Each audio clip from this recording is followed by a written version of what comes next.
সুরঞ্জন রুগী এসে কি বলছে?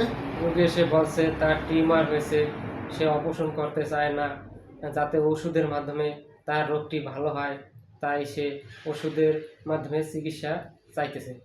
Fear suffering of, fear operation of, fear সিয়াউন্স, ফিয়ার হসপিটাল গোয়িং টু।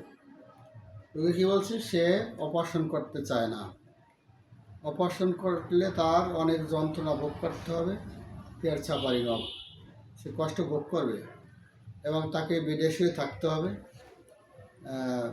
সে হাসপাতালে যেতে চায় না।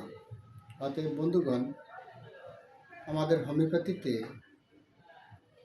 সুন্দর মেডিসিন আছে। যদি কারোর খুব সমস্যা থাকে অবশ্যই যোগাযোগ করবেন। মা বাবা হোমিওকে, ডাক্তার প্রবীর কুমার সরকার, বানিয়াচ্ছা বড়বাজার, মুর্শিদপুর, গোপালগঞ্জ। ধন্যবাদ সবাইকে। সুন্দর হয়েছে, অল্প